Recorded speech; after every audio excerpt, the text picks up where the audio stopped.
Hey guys, welcome back to another episode of Writers Meeting here on Whiskey Throttle Media. I'm your host, Brent Bowser. We're here today with Jeff Beaver and Adam Persitza of Whiskey Throttle Media. We're going to recap round one at Fox Raceway. Those two gentlemen were there. I unfortunately had to watch from the couch, so I'm definitely jealous of that. Boys, how was it this weekend? Just a quick recap. It was enjoyable. Looked like we had nice weather down there. Pretty different than your typical California hot days right now. Yeah, Kick it off, Adam. weather's been good. I mean, it's been cool, almost like we're ready for some warm weather, but it made for good track conditions and definitely like even throughout the day, like second moto, if there's cloud coverage come over, it gets a little chilly, sun comes back out, warms back up. So probably ideal conditions for the racers to get the season started. Yeah, for sure. Yeah, I mean it was nice in the morning. It got a little windy during the second 450 moto, and the sun got a little warm at the end. I mean, running around with a camera, I think I did walk like 10 miles yesterday. So by the end of the day, I was kind of worn out, but not like it would have been like say the summer of 22. I'd have thrown in the towel after the first motos and screw coverage. Yeah, for sure. And I think it's good now we're only doing one Fox Raceway and it's at the beginning of the season because that second round at the end of the year was no bueno. So, well, before we dive too far into it, I want to give a shout out to the sponsors that are on board with us at Whiskey Throttle Media. Rock and Turf. If you need any artificial grass, I know Jeff, you had some video of some Rock and Turf set up out at Fox Raceway this weekend. Looked really, really professional and really nice. So if anybody's in the market for some artificial grass, check out Rock and Turf. Maxxis Tires, truck, mountain bike, dirt bike tires, anything you're looking for as far as tire goes, Maxxis Tires got you covered. Speed strap, tie downs and toe straps. I know Bruce is a big fan of these speed straps. Factory Connection. Factory Connection's been a big supporter of Whiskey Throttle Media and all of our test bikes, really good suspension out there. We saw Dylan Ferrandis on some Factory Connection suspension this weekend. UR Water, which is a new sponsor for us. I haven't had a chance to check them out. I don't know if either of you have had a chance to check those guys out, but it's cool to see them on board. And Baja Designs, they're a big part of our dual sport stuff here as well. So yeah, with that, let's jump into 250 class.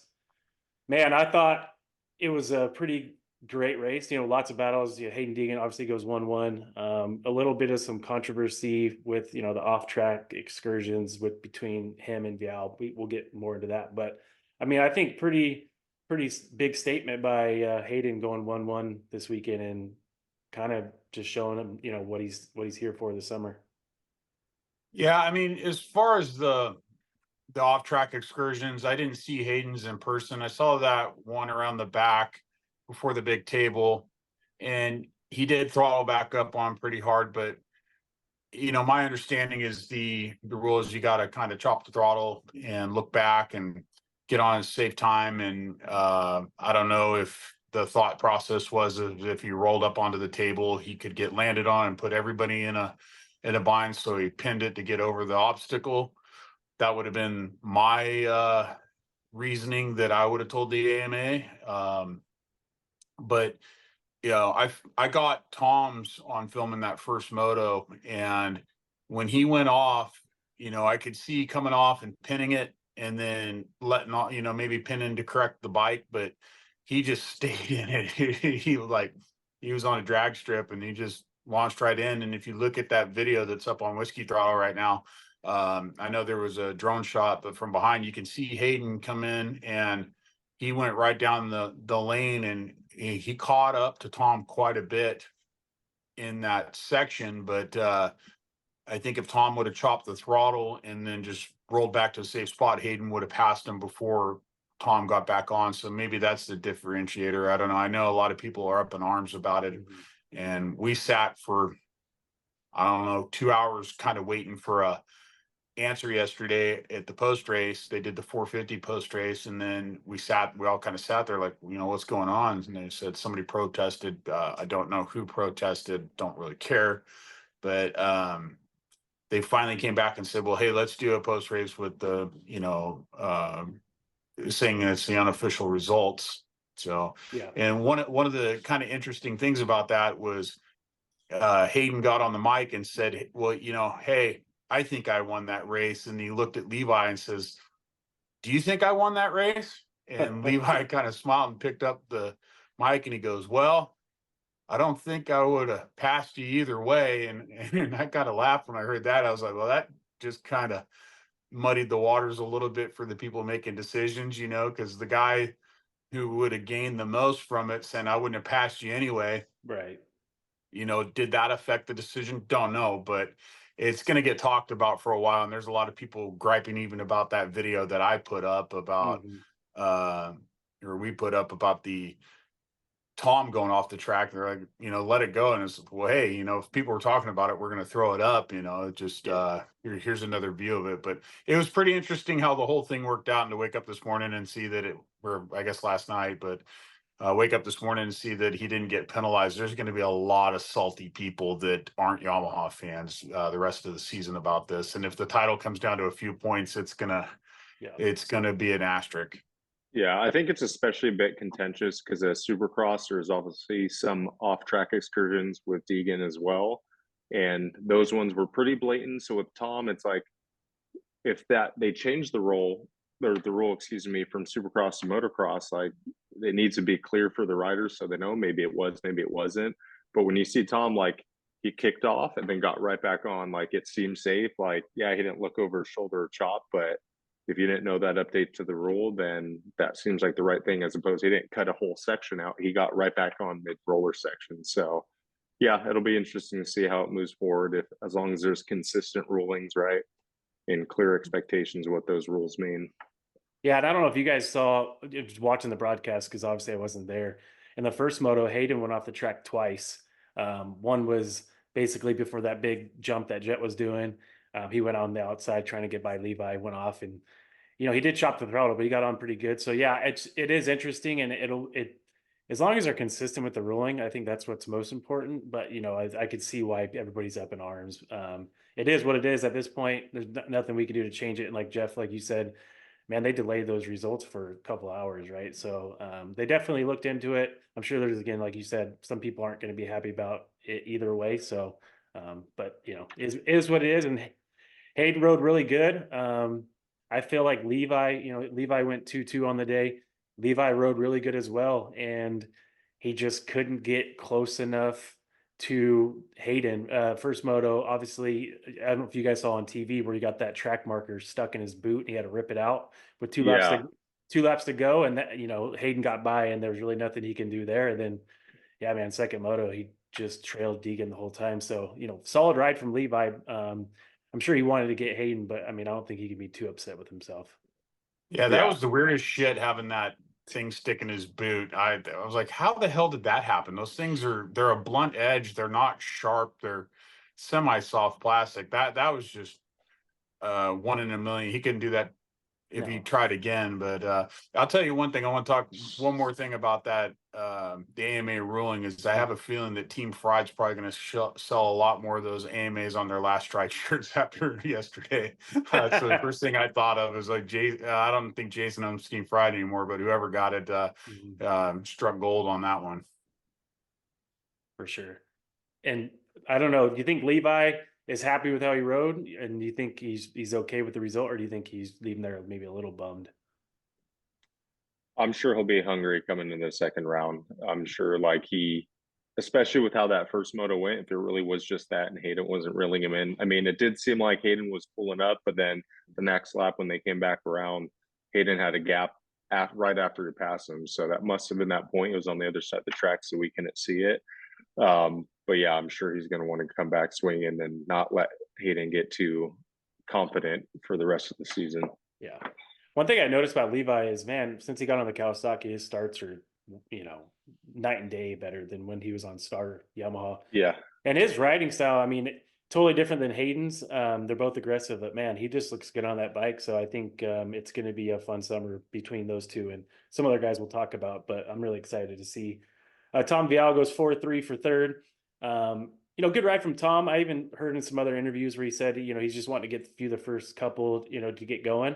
I'm sure that first moto wasn't what he wanted. He hole shotted and kind of got, blitzed by both Hayden and Levi, but then he hung around there. So unfortunately he got docked like we talked about. So he finished fourth in the first moto. Chance got the third place because of the dock, but I mean, overall, I feel like pretty solid performance from Tom, and he's probably not a frequent flyer of Fox Raceway, so all things considered, I think that's probably a pretty good showing for him. Yeah, he Yeah, definitely. Oh, you go, go Jeff. ahead. No, you go. You go. I say, yeah, he definitely started off strong, and like I think a lot of that has to do just coming off that Supercross title, like feeling confident, knowing he can run and should be in that position. Um, but you could kind of see like it was really cool to watch on certain corners or just different sections where guys were picking like lines like is on the backside, I guess, kind of near the like after they come down the big downhill, they'd go down the hill, have a couple tables, and do a right hander and do a huge like booter table. And you're watching them; they're all trying to take that inside, but they're all coming almost to a dead stop and losing time. Like if you went outside, you'd lose time too. And then you notice like Hayden quickly started picking up. He would go just like one rut, a little bit more on the outside, and just smoother throttle. And then that's how we started catching those guys. And it took Vial a while to kind of pick up that line. All three of them did in the top three eventually, but that's, I think it was probably sections like that where they're just one line over and being a little bit smoother is where they're really making a difference out there. Yeah, Yeah, I know I a think. corner you were talking about that had that huge kink in it, so yeah, for sure. Yes. Yeah. Yeah. I think at the end of the day, Tom will pick it up. It's just I don't think he's a lightning quick starter to the season, but I think he's going to be that podium guy every round. And Levi kind of showed during Supercross he could be on that podium every round, except for when him and Cameron came together. And Hayden's still in, probably going to make some young guy mistakes. He's pretty dialed, but I could see him having an issue, right? And Tom just seems like he's gonna be there all day, every day, and I wouldn't count him out for the title at all. The one cool thing for us fans is with that protest going on. I know it pissed off Hayden. They were not stoked on that. Yeah. And the words "it's war for the rest of the season" were muttered. So it's going to be definitely interesting to see what happens next weekend in Hangtown and throughout the season. But I don't think there's any love lost between Vial and the Deegans. No. Game on. It's going to be a blast to watch Yeah. and film. How soon do you think before Hayden busts out the American flag? Now it's another different countryman, right? Last year against Lawrence brother or Hunter busts out the American flag, and how soon we'll see that this year? Yeah, I don't know. I was kind of bummed that they didn't bust it out at Paul at his home race. I would have asked Brian about it, but he looked like he was about to chew on some nails, so I didn't feel like pissing him off too much. But yeah, I was a big fan of the flag. Bring it back. Yeah, so Tom Vial gets third overall. He goes 4-3 on the day. We talked about it a little bit already. He gets docked that first moto. We talked about that already. But overall, first moto may not have been what he wanted with that whole shot and kind of getting blitzed by both Hayden and Levi, but he hung around. And then second moto, he gets a third and he tipped over. I think maybe on the first lap or second lap when he was right behind Thrasher, tipped over, lost some positions, but came back to third. Comparing, the start of pro motocross to the start of supercross where he was down that first corner. I think he's pretty happy with how the weekend went, getting away with the podium. Yeah, absolutely. Way better start, like we were saying, than Supercross. So he knows he's in it. It's a long series, especially I mean, coming from GPs, I know the tracks are very different, but as it goes, to the East Coast rounds and stuff, obviously Southwick had a great showing last year. So I'm sure he'll have a lot more confidence now being his second year through all these tracks. So Who do you think was the biggest surprise of the 250s for you guys? for me, there's three big ones. Like obviously everyone was pretty confident Savachi would do well, but for him to come down like right out of the gate while these guys have all had some races under the belt this year to kind of get warmed up, him coming a little cold, but to like almost put down the top qualifying speed in practice, and then he was hounding Hymus the entire time. I really thought he'd get him. But then that speaks to, I think Hymus did really well. I was a little surprised just because Supercross, he had some flashes of brilliance, but then was kind of shaky, especially near the end. So to him to come out and be consistently up front, I think top 250 Honda rider for the day. I think that was really impressive. And like I said, Savachi and both Swole, those Triumph bikes look really good out there. So I think they've really been putting in their time. Um, and yeah, I think those three were probably the top surprises for me, and they look great. Yeah, I would What about you, agree. Tom? Yeah, I would agree. I was thinking Hymus, just because all the points that you made, Adam, in Supercross. He's had injuries. He's been hit and miss, and he was pretty solid yesterday. And like you said, Joey was all over him that first moto, pretty much the whole moto, and he didn't crack. And then, yeah, I feel like he showed really good speed and the fitness to be up there the whole moto. And then, like you mentioned, the two Triumph boys, Swole really impressed me. Very consistent. He's always been a good starter.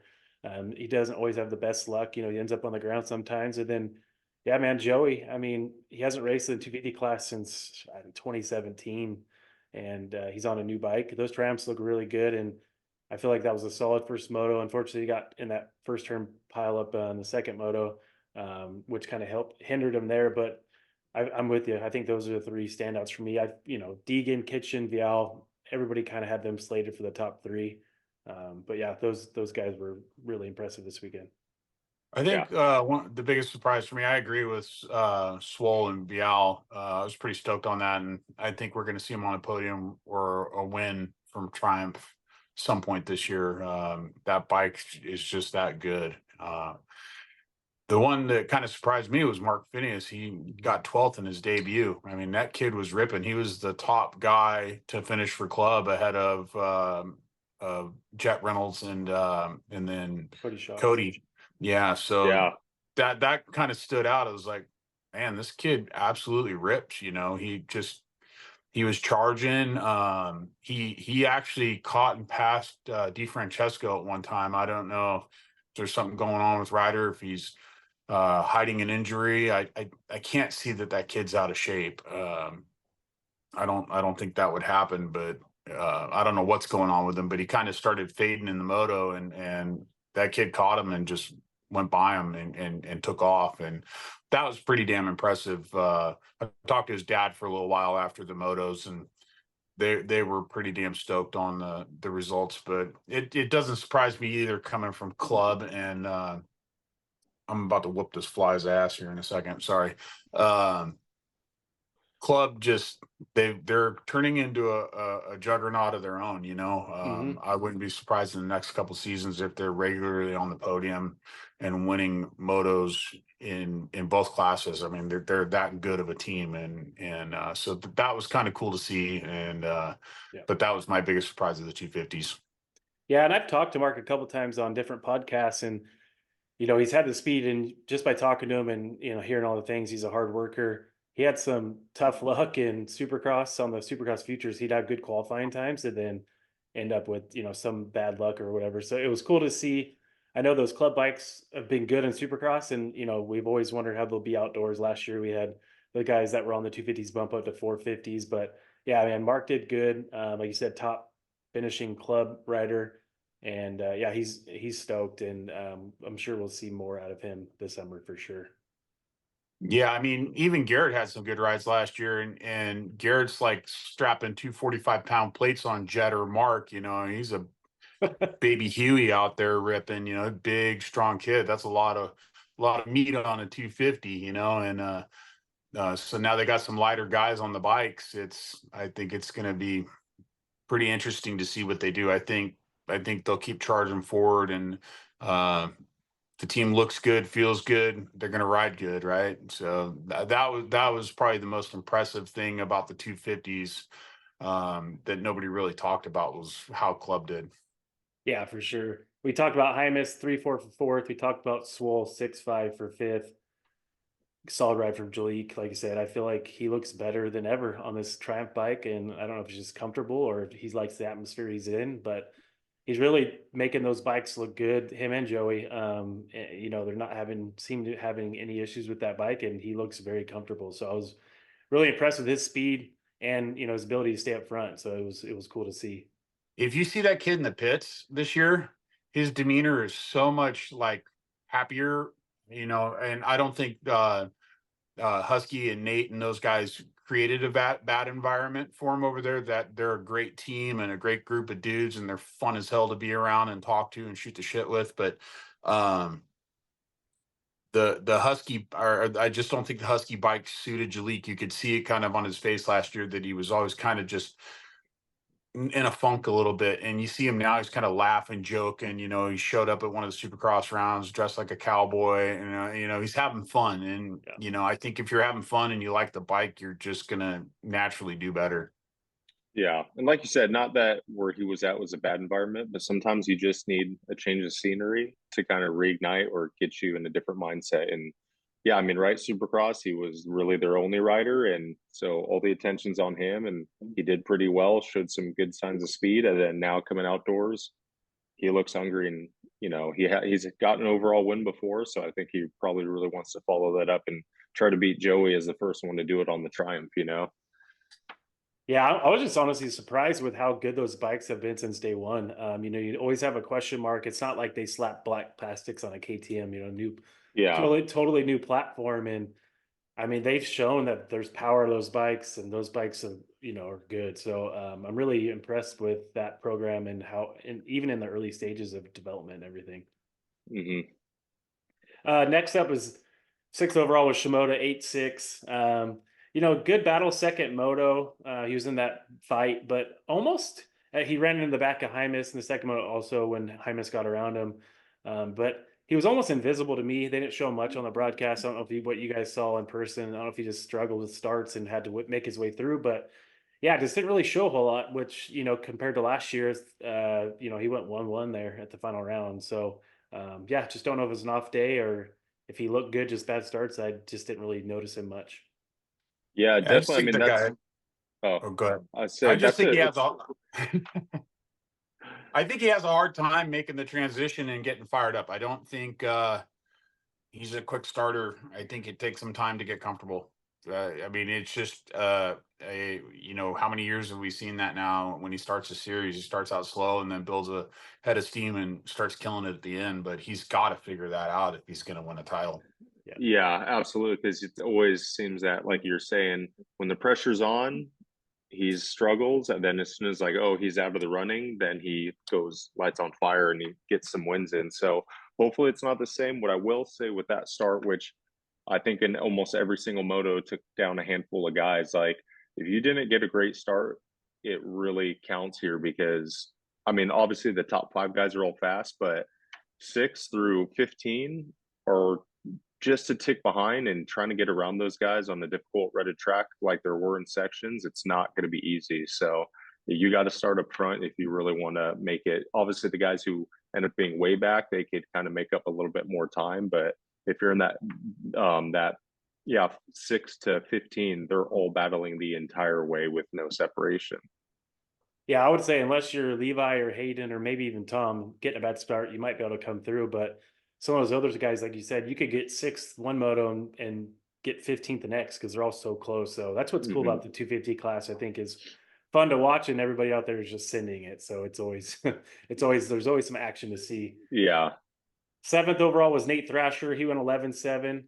Again, I didn't really notice him a whole lot. He was in the battle with Vial and all those guys second moto, but I think it's still a good result for him. He's more of a supercross guy in my mind, right? He has some wins there, but I haven't really seen a whole lot of him outdoors. So I'm sure he's got to be, happy with the 7th, but again, I didn't really notice him too much.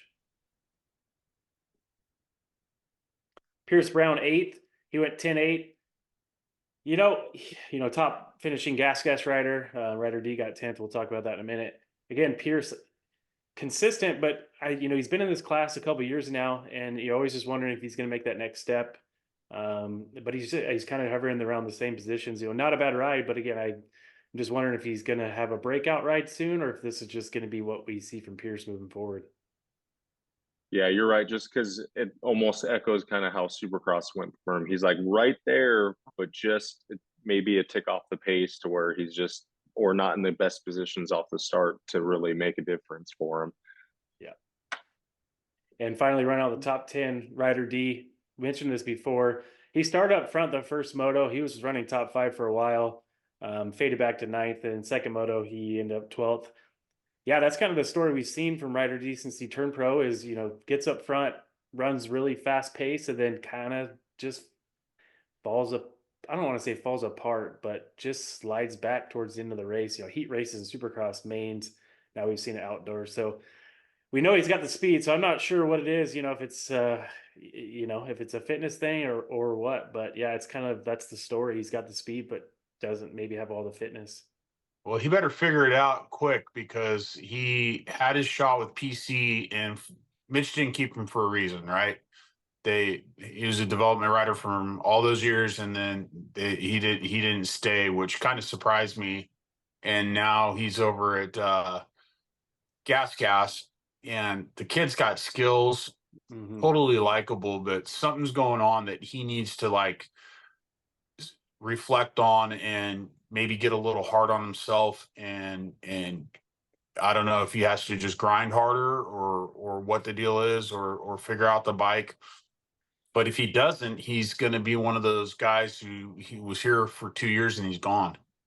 And they're not going to continue to keep him on that factory bike with all this talent coming up, and which sucks because he's a cool kid and he rides really well. But it's just he's got to put the whole package together, and that's one thing that's happening in this sport is your window to perform has gotten real short nowadays compared to back in the day. You could kind of take a couple years to build, like if you were back in Ping's day, when they were riding horse and buggies, he could take his time to build and develop. Now they want you developed when you get to the pro class, and they want you, winning or lighting the world on fire right off the bat, not going backwards in motos, and they'll just clip you and get somebody else, which is unfortunate, but that's just reality of the sport now. And I hope he figures it out because I like having him around. I think he's rad to watch, but he's just got to get the whole package together.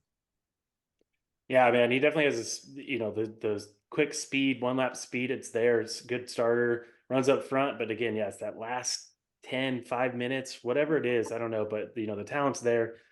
He's from Bakersfield, where I'm from, so hopefully he can figure it out. So shout out to Ryder D, top 10. That's the 250 class. I want to give some honorable mentions again. Bakersfield boys out there. We had 3 of them. Should have been 4, but Styles is still recovering. So we had Ryder D with the 10th overall. Jett Reynolds, 16th overall. Jett Reynolds back at the races. First race out in Club MX. He, meant to debut in Supercross, but we all know what's been going on, injuries. And so I'm just happy for Jett, man. He, raced last year some outdoors for Pro Circuit, had some decent results for not racing for 2 years. Then, yeah, he was gone. So first race for Club, I was stoked for him to make it through the race, get some motos under his belt, and just survive, right? And then finally, my other buddy from Bakersfield, Brock Bennett, 21-25 on the day. He got caught up in this second corner pile up in the second moto. But yeah, congrats, Brock. That was a good ride. True privateer. He's out there on his own dime. So yeah, man. You were his title sponsor, weren't you? I was, yeah. Got to support the local guys. If you got something to give, and he has no help really this year, and he used to ride for AEO a couple years ago. But yeah, he made his pro debut last year at Washougal, and he was injured before that. That's why he made his debut there, and he went like 17, 18th in his first motos there, scored points. So the dude's a good. He's got bad starts, and if you look at the lap chart, he was making his way at both motos. So solid. I'm sure he's probably not where he wants to be because he wants to be in the top 20. But again, can't complain. And it was cool to see 3 Bakersfield boys out there in the 250 class. So it was pretty cool. Adam, who are you got? So I'd say a good honorable. We kind of talked about Sabacho already. He went down second moto, first corner. So by the time he got going, he was like 35 plus, and he clawed his way back up to 13th in that second moto. And dude, he was battling in that one section we kind of talked about before we got started. So you had the start straight, first corner, then the next right-hander where they did that dip toward Jett. Lawrence was like quadding up over that hump.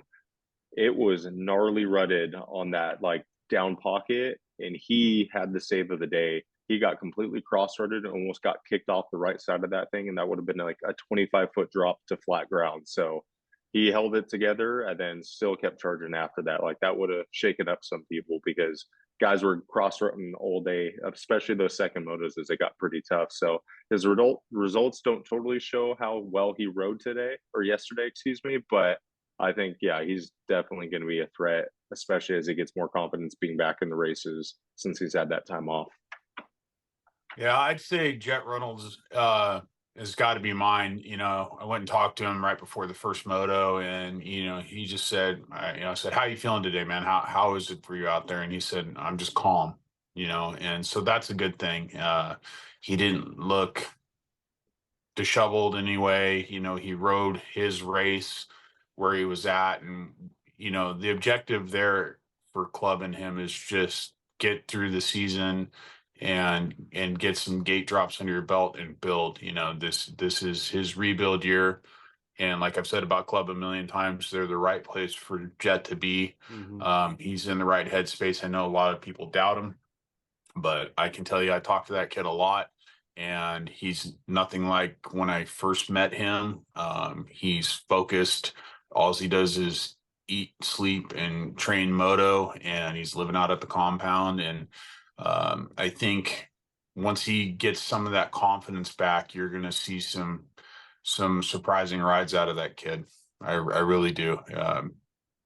I think he was well worth talking about. Yeah, I agree. And one thing about Jett is, and people forget, is he hasn't have been able to build a base in 4 years. He was supposed to turn pro in 2020, and then injury after injury. But I see him ride out here a lot before he went to Club. And if you just look at the guy when he rides, you know that's a professional rider. Just his talent and technique and everything. It's pretty insane. So yeah, I'm stoked with how he made it through the first round. Like you said, I wasn't sure if you talked to him after the motos to see where his head was at, but overall, top 20 both motos, made it out safe. So that's a win in my book. Yeah, he dipped out before I got back over there. I was waiting around for a while for the press, and I kind of took off and went and seen him, but he'd already left for the day. But the kid, I think he's got what it takes under the hood, and the mentals there. He's forgot what it's like to be at the front, and he needs to run that pace. And once he does it, I think he'll figure it out. I mean, he was one of the winningest amateur riders ever, right? He knows how to win, and the dude's got a personality. He's pretty quiet, but Yeah. I have a feeling when he gets his first podium, they may have to hit the beep button once or twice. I thought I was bad. He's got some personality. The kid's funny as hell. So I really, really, really want to see him do well. The underdog, right? He had a big dish full of humble pie, and he's at where he's at now, and he gets it. And now I want to see him do work. So if you're watching this, Jett, do work, boy. Well, cool. That was the 250 class from Fox Raceway. I feel like we're in for a treat in the 250 class this summer. Again, it's a lot of parity, a lot of fast guys. Deegan Kitchen, but we'll see who else can sneak in there. Vial. I'm looking forward to it. So looking forward to Hangtown 250 class. We'll jump in the 450 class. Surprise, surprise. Jett Lawrence 1-1. Maybe not as easy as it was last year, but again, just silky smooth. Always gets good starts. Had some heat in that second moto. First moto AP was hot on his tail, but second moto you had Hunter was all over him for 15 minutes. I was like, dang, and then at the end, Chase, catching him after Chase even went off the track, he caught back up. I always still wonder how much Jett's actually pushing it. I guess we'll never know, but maybe we'll find out. But still 1-1 on the day. What do you expect?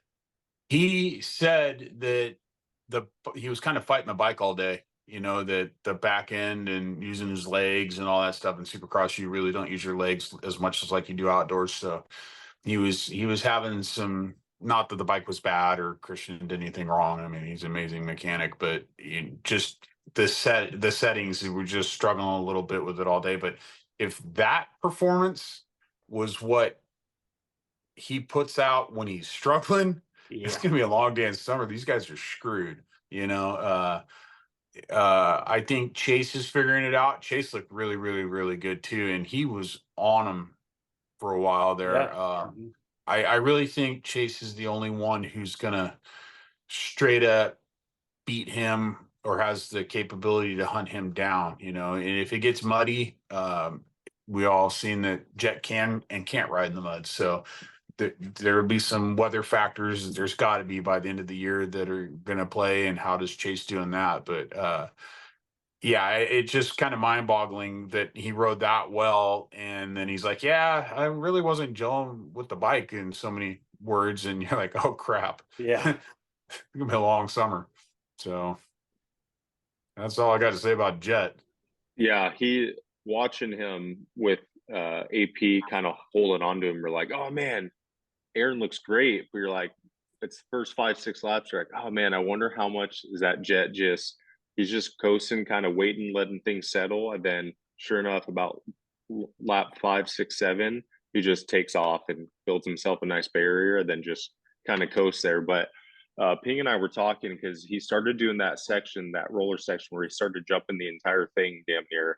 And I'm like, I wonder if he's kind of just getting out there and getting a little bored and like, oh, let me see if I can do this. Because he would do it and then stop doing it for a bit, then bring it back. So it's like he knew he had that in his pocket if he needed to uncork it again in the second moto. And just, yeah, to be not comfortable with setup, but still that confident that you can do whatever you need to, that's pretty dang impressive.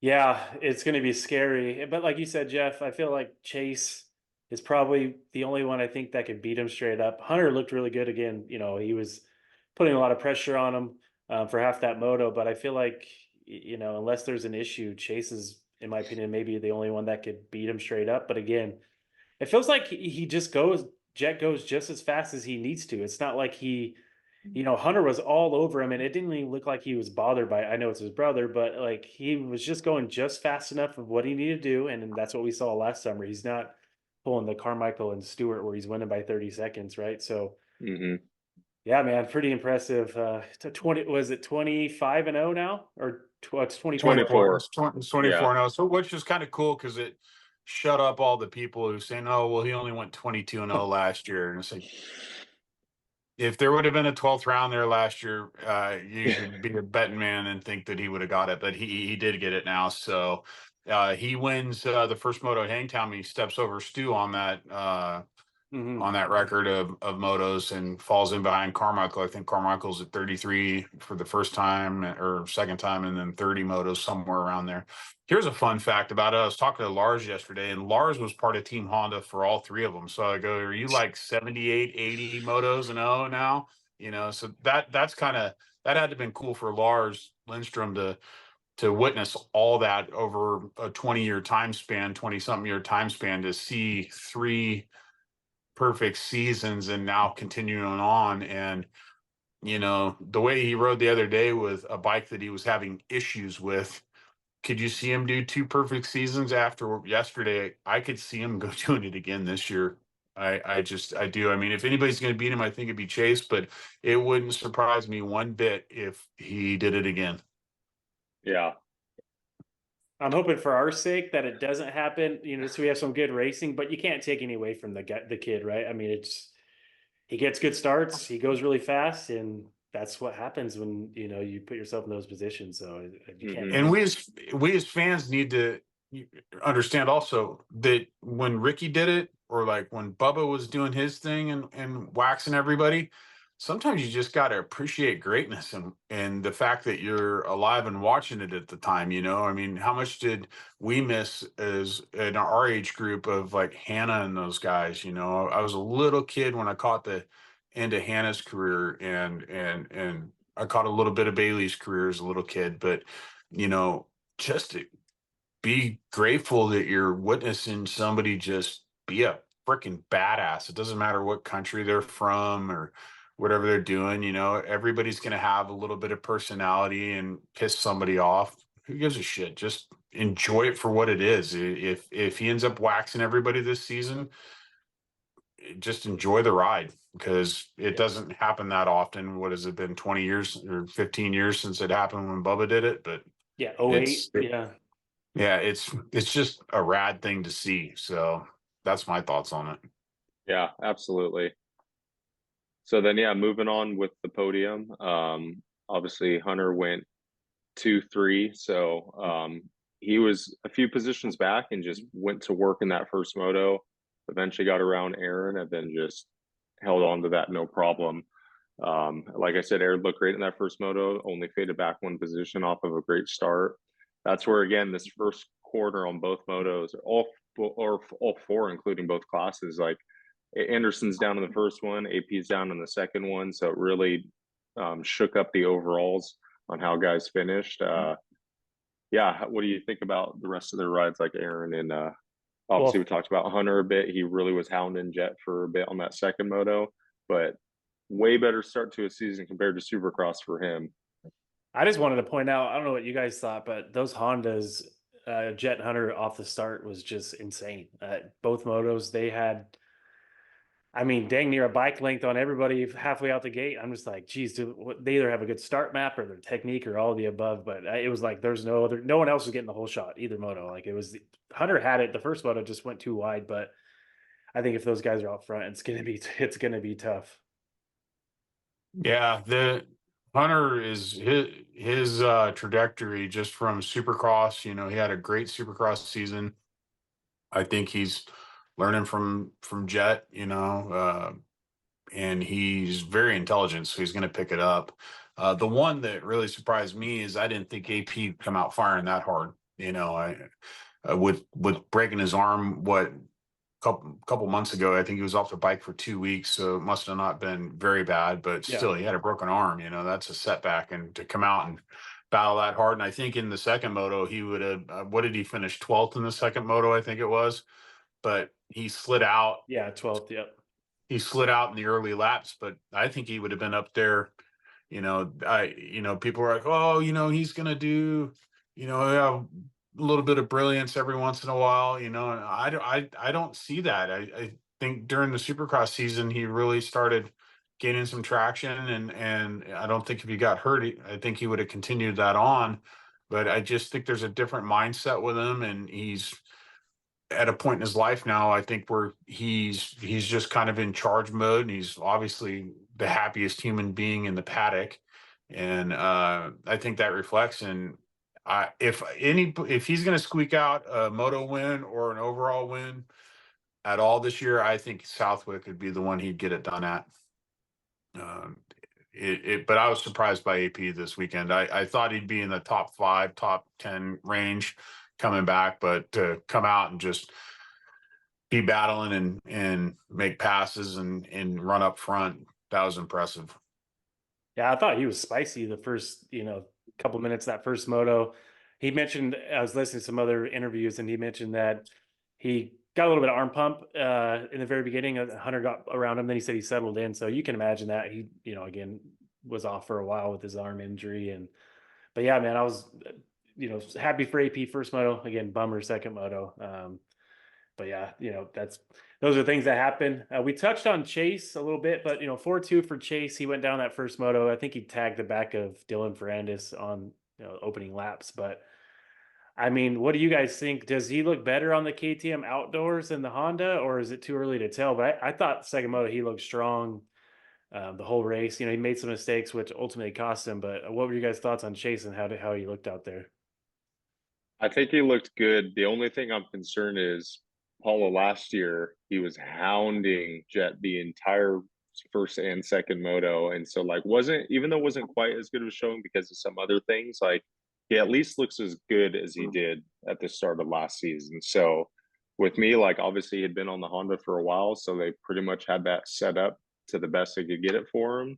So we still have potential where they have some gains they can make. So if he's already looking this good, I think there's potential, they're just going to get things with racing it a little bit more dialed, and hopefully his trajectory goes up and he'll really get some wins and be in title contention.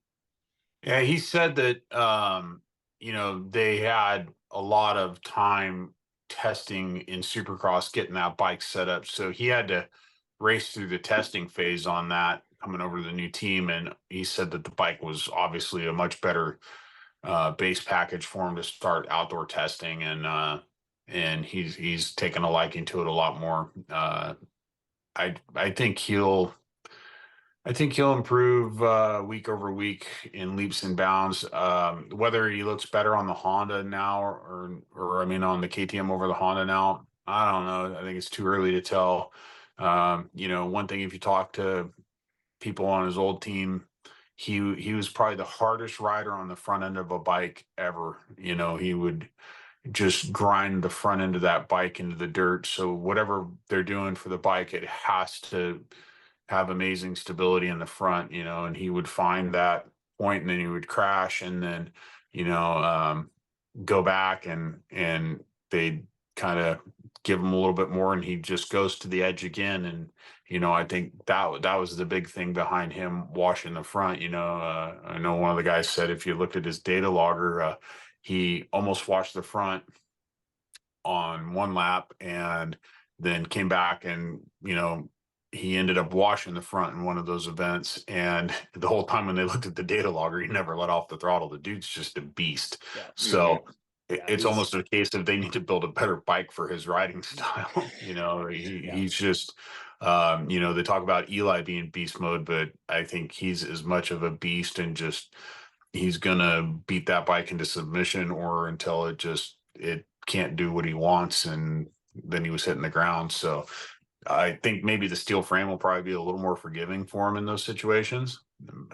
So hopefully that's the case, and hopefully he's tamed the beast a little bit. But as far as seeing whether that bike's night and day different from the Honda, I think it's too early. Yeah, and I'm just curious, you know, he's got to be pretty frustrated, and you know he wants to beat Jett. He comes off. I can only imagine his blood pressure after that second moto, because again he got beat last year, and you know Supercross and this whole thing. He's probably like, dude, like I got to beat this kid. So I cannot. It's gonna be. I think it's gonna be a fun summer to watch, and I want to see those two go at it, and you know Chase wants it bad, so it's gonna be fun to watch. For sure. Absolutely. Fourth place, Dylan Fernandez, 7.5. He had that wreck in the first moto, but you know, fourth overall. Good ride from Dylan. First time on that Phoenix Honda Outdoors. This is what he wanted, right? He wanted that Honda. He's got factory connection suspension on it. Ziggy's hooking him up over there. You know, for what I saw on TV, he looked pretty good. Obviously, they didn't He show a did. whole lot of him, but I don't know what you guys saw in person. But yeah, I mean, from what I saw, he looked pretty good. He was Yeah, he bombing would. those rollers and he was getting after it really, really good. I followed him a lot on the roller section where you come over that hump. In fact, poor guy, one section a lapper got in his way, and I would have loved to have this is where I think we need mics in the helmets because we would have heard some stuff in French that would have had people dying. But he was coming up on this lapper and he's wrapping his throttle, and I think he freaked the guy out, and the guy kind of stopped, and Dylan ran to him and rolled off the bike, and the guy rode off, and Dylan got up and got on the bike even more pissed off and went flying past him in the rollers. It was kind of comedy, and then he ended up wrecking I think a lap or two later farther down the track, but otherwise he looked really, really, really good yesterday. That was cool to see, and I think he's another one that's going to build. So if Jett has any issues, you know, obviously I think Chase is going to be number one. This fly is about to get a whooping. I've had about enough of this crap. I think Chase is your first one that's going to cause him problems. Then Hunter, I think his brother will get him. This fly, pardon my French, you're gonna have to bleep that. And then AP and Dylan. I think those are the guys that could be a fly in the ointment. Hopefully this flies in some ointment here pretty soon. I'll get some axle grease. I'm gonna stick that little bastard in. But yeah, that's that. Screw this fly, and Dylan rode good. Yeah, Absolutely. Barsha ran out top 5, 6.6. Again, I didn't see a whole lot of him on TV. I feel like that's a solid ride for Justin. You know, he's always gonna give you all his effort. He's not gonna cut you short on that. Yeah, didn't see a whole lot on TV with him. But again, you know, consistent 6.6. I don't know if this is. I feel like he'll be in the 4 to 7 range this summer. It's kind of, you know, maybe gets on a podium if someone has some issues. But I kind of just feel like this is where he's at. Not a bad position to be in, but I feel like this is kind of where he fits in. Yeah, I'm hoping it's a good like indicator that he'll maybe have a stronger outdoor season than Supercross because he was up and down, and then Mhm. it seems like they, from what you hear, made some changes to the bike at the end of Supercross, and he came alive and looked way better than he had the first half of the season. So hopefully they are kind of using some of that knowledge they have now for the outdoor setup, and he's going to be a lot stronger for the rest of the year. So Yeah, I would agree. And like you mentioned, the change in suspension he had at the end of Supercross, you wonder if it's a placebo effect where they say they did something and now he's better. But I mean, it proved it. Supercross, his results improved dramatically. To go 6-6 at round one. yeah, Proof's in the pudding, so he's got to be a lot more comfortable than he was. Then we had Jake Coop. He went 5.8 for sixth. He was impressive in my opinion. They showed him, a little bit on TV, but fifth the first moto for a rookie first moto on a 450. I feel like that was solid. Then he got in that first turn pile up in the second corner with AP and to charge back to eighth. I mean, that's a solid ride. Without that, I feel like he would have been, 5.5, 5.4 or whatever. yeah, Solid opening round for Jake Coop. I feel like, and I don't know why, maybe just because he's a quiet guy, but they don't give him as much credit as he need or as he should get, because I feel like he's even in Supercross, he's done really good as a rookie. Outdoors, he's first round did really good. I just hope that he gets a recognition, and it always seems like he's searching for a ride or something, and it's like, dude, the dude's solid. So Yeah, he rips, dude. And once you get to talking to him a little bit, he's a pretty personable guy. I just think he's quiet and just stays to himself, but definitely charges hard on the bike, and I think he's right outside that. I think he's right at that next little tier right below like Dylan and AP and those guys, but I think that'll come with time, and probably by the end of the season he'll be there with those guys, if not up a little higher in that group. I mean, he's got skills. He just needs the time on the bike and in the class. agreed. Seventh overall is Anderson 10.4. Yeah, we talked about the crash he had in the first moto. I feel like, if there's a crash, usually Jason's in it somehow or some way. I feel bad yeah, for him, but solid ride second moto, and it was a good ride first moto to come up to 10th. I mean, I'm sure he used a lot of energy, coming through the pack and having to pass 30 guys, and I'm sure yeah. that's not what he wanted to do. But I feel like solid ride, and I could see him getting on the podium this summer. He's got some good speed. I don't know if he's got the speed of Chase and Jett, but good second moto. So I feel like overall decent weekend for Anderson. Yeah, it was great to see him get to follow up that hard charge in the first moto with a solid fourth in the second, because he was on a mission in that first one. Like, he's passing 2-3 guys in sections at some points, and just they're in the preferred line. He's going a different line and making it work for him. So it was, yeah, a really impressive ride on his part. I wish we could attach a camera to Anderson when he gets a start like that or a crash and just focus. We can just watch that the whole race, because, like you said, he's probably blitzing people right and left, and I'm sure there's words and revs and things that we're not hearing about. So that would have been a pretty fun to watch. Yeah. So In helmet mics, man. The AMA needs to make that happen. The promoter, whatever. I don't know who makes that decision, but God, that'd be great, dude. Just to And be then able throw on to a little, just cue on your favorite rider. Dylan crashed, and just get out your Google Translate and play whatever French F bombs he's dropping, and then it'd just be awesome to see. have a bleep counter on there too to see how many they rack up. yeah, seriously, a fine per bleep. No, I'm just joking. We talked about AP 312, podium first moto, second moto, first turn pile up. He even admitted that he caused the crash. He said he got on the gas a little too early, back end slid out, took down, some guys. Got back to 12th, which, it's not what he wanted, but I feel like first moto, for all things considered, he's probably pretty happy with his ride and on to Hangtown. Malcolm Stewart, 9th overall, 8.7.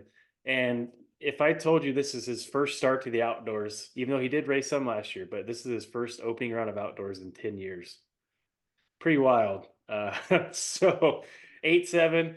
He was kind of at the tail end of the pack, that league group, but I mean, overall, for not being around the outdoors for a couple of seasons and really racing a full series in 10 years, I mean, I don't know what else you can expect from him. And he maybe gets better throughout the year, but 8.7 for, I don't know how you get 9th overall going 8.7, but that's how the math worked out. But anything on Malcolm Yeah. for you guys? No, he just looked solid all day. Like you said, it was a great showing, especially after some time off, and he looked like he should be there. So I'm excited. Hopefully, he'll build from this and again be in contention for that top 5 more consistently. Yeah, I mean, he had a great Supercross season. I think he needed to get his base back. The last couple of years he's come out firing, then got hurt, and then didn't race outdoors. And this year in Supercross, he didn't have the best Supercross season, but he got through it, right? And that may play well into him doing a whole outdoor season.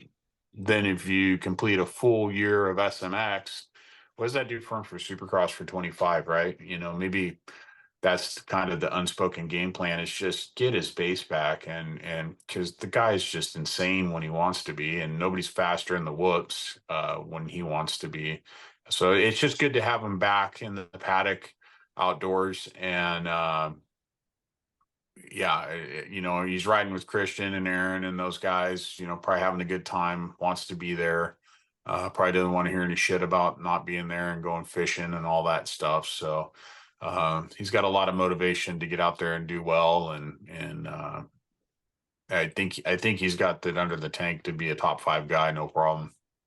Yeah, I agree. And if you remember back in the day, he was riding the 450 outdoors for Troy Lee Designs back when he was kind of a fill in. And, I feel like he hasn't raced outdoors a long time, but I feel like he can get up there and crack some top 5s. I think that's kind of where by the end of the year, that should be his goal, is get as close to that top 5 as he can. And lastly, top 10. This is my favorite of the top 10 is Phil Nicoletti, 9-9 for 10th overall. I'm sure he's pissed because you go 9-9 for 10th, but that second moto, that first lap was insane. He rips the start, passes Hunter, which, we know they're all for, Lawrence brothers and Phil are boys, but I'm sure Hunter was probably thinking, what in the hell? And Phil, ran up front for a couple laps. You mentioned that, he got blitzed there towards the end, but I mean, last series for him, we know Phil's a good outdoor rider, but I just thought it was awesome. Dude was just going for it and gets into second place. It was fun to watch. I loved it. I thought he was throwing out his last hurrah to try to be the only guy to pass Jett when Jett gets a start and end it himself. So before he goes off into the sunset. So yeah, hell of a ride by him for sure. If he would have won that moto, he probably would have retired right then and there. Oh. Just give everybody the double finger salute and say, I'm out, and I would have saluted him on the way out the gate, but yeah, that guy's rad, dude. That kind of sucks. He's going to go away, but I don't think we'll see him in some way, shape, or form in the industry. He's got some things in the works, so that'll be cool. But yeah, that was impressive to see him out there. Yeah, and what's funny about Phil is he always downplays how good he is. If you get top 10 in a 450 motocross national, you're elite rider, right? So he's very humble. He mentions he doesn't have all the talent and all these things, but I mean, you can't deny that he's really good dirt bike rider. So stoked for him. I know outdoors is his thing. I'm sure we'll see more of the same from him this outdoor summer. I'll probably have some better results than that, but stoked top 10 for him first round. So, yeah, overall, I feel like Paul, it was a good national. It was fun to watch on TV. I think I just think those boys in the 450 class is going to be a long summer. And one thing I did notice after looking at the results is the depth of the 450 class. Once you get to about 12th, it drops off. Craig was back there, Christian Craig, but he's recovering from his injury. I feel like it's going to be a summer of the privateers back after the top 10. So the depth isn't there. Webb's out, Tomek's out, Roxon's out. So yeah, man, I think it's just going to be a long summer for everybody not named Jett.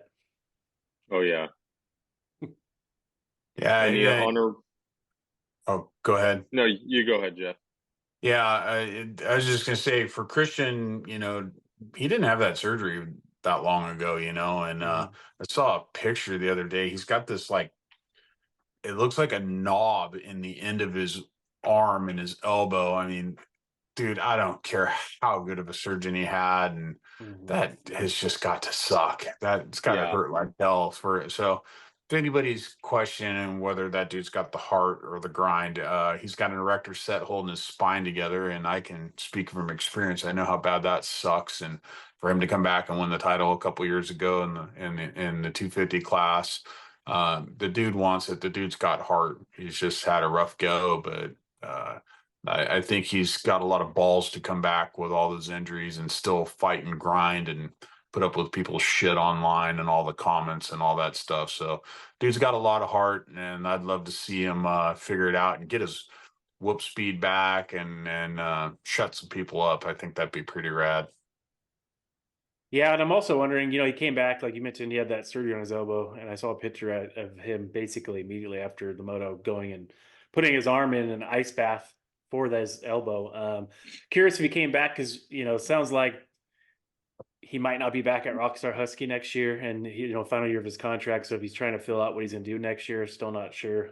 But yeah, like you said, Christian, good story, awesome dude, winning that championship a couple years ago. Just had some bad luck since getting on a 450, but I think, yeah, he showed some heart out there, and as the summer goes on, he'll probably improve quite a bit. Yeah. My standout outside of the top 10 was Cullen Park. He did not have a good Supercross season, got injured in the initial round before racing even started. And I got to talk to him before the beginning of the season. He was back with Phoenix Honda with Factory Connection. And then he was really excited about them jumping in and helping out. And to come out 450, first race of the year for him. And he went, where I just thought they're 12 and 15. That's not too bad for 13th overall. So it's a good start. Hopefully he can get enough points to be in a good position for the SMX finals.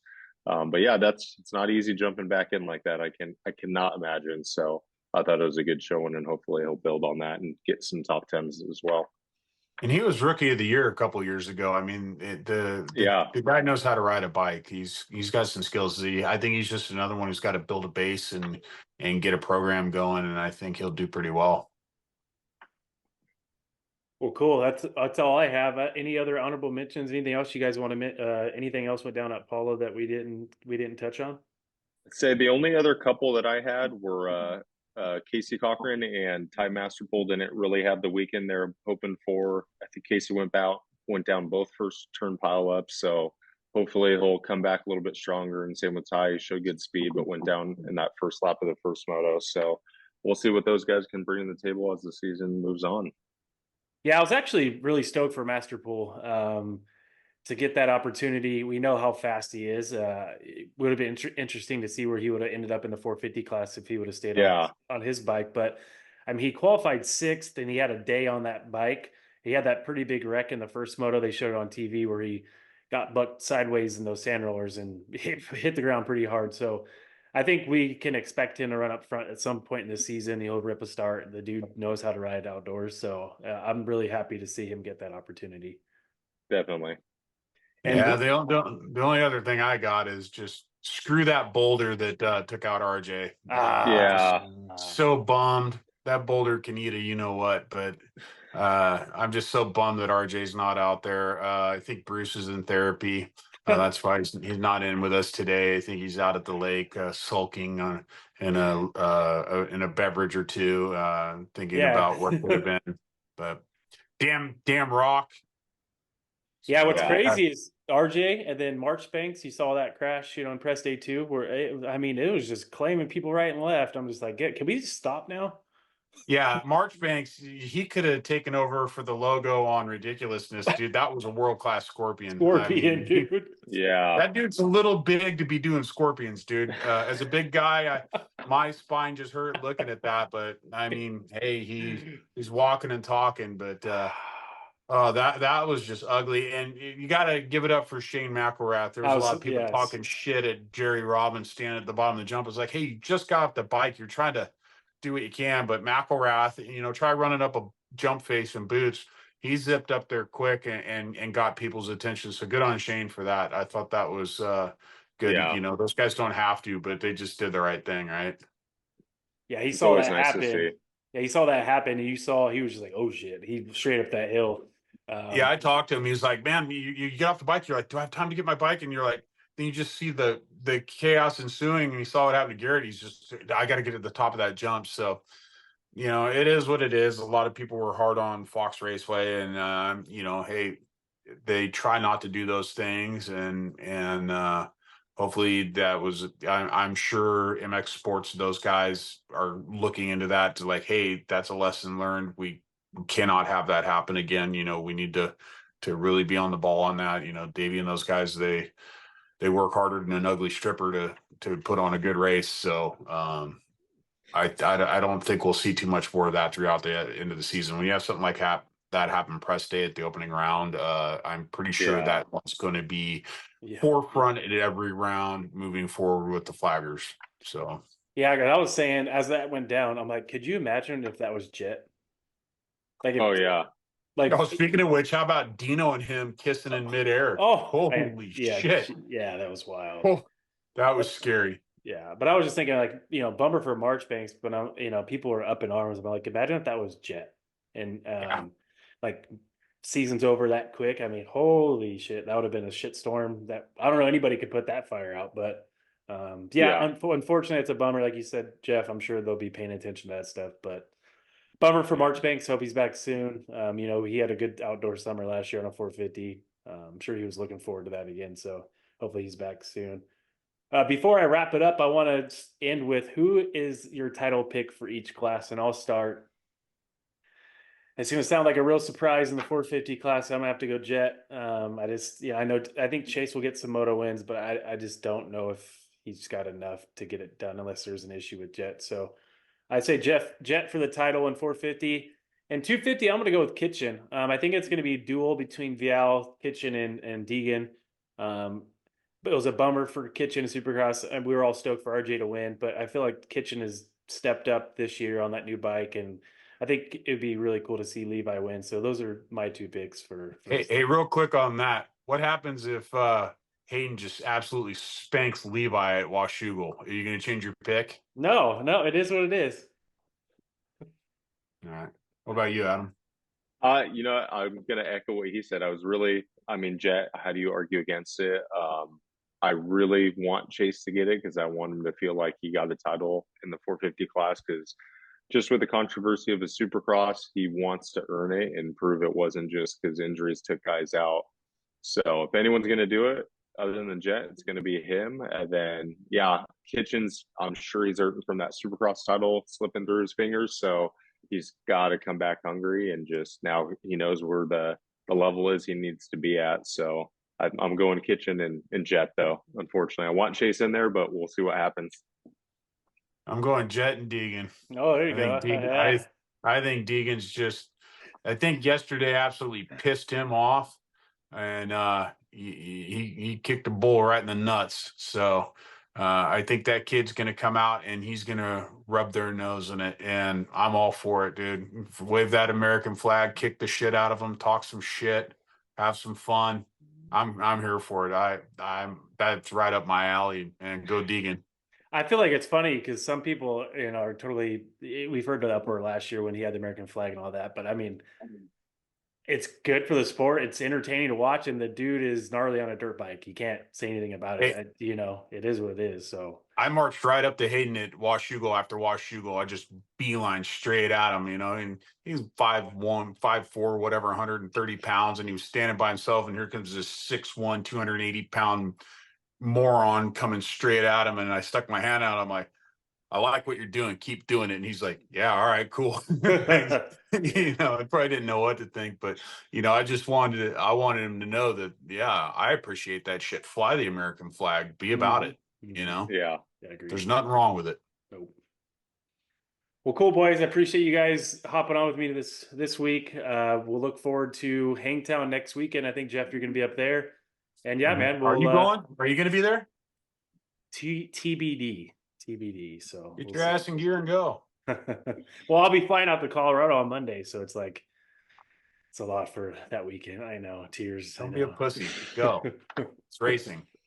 So cool. Well, we need to get Bruce on next week too. Let's get Bruce on here and haggle him. And he has a lot of good insights too. Let's get him in here.